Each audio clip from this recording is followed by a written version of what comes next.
राष्ट्रपति भण्डारीलाई प्रधानमन्त्रीको प्रश्न दुई कार्यकालसम्म के परिवर्तन ल्याउनु भयो।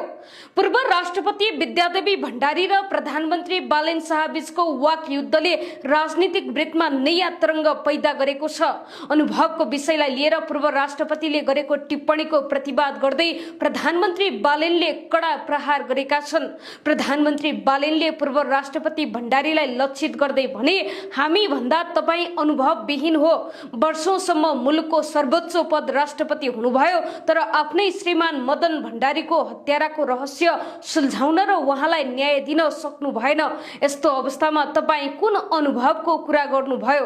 लामो समय सत्ता र शक्तिमा रहँदा पनि जननेता मदन भण्डारीको दासढुङ्गा काण्डको सत्य तथ्य बाहिर ल्याउन नसकेको भन्दै बालेनले नैतिकताको प्रश्न उठाएका छन्। तपाई भन्दा धेरै पढेर योग्यता हासिल गरेर आएका व्यक्तिहरू अहिले काम गरिरहेका छन् भन्दै बालेनले पुराना नेताहरूले अनुभवको नाममा नयाँ पुस्तालाई अवरोध गर्न नहुने तर्क गरेका छन्।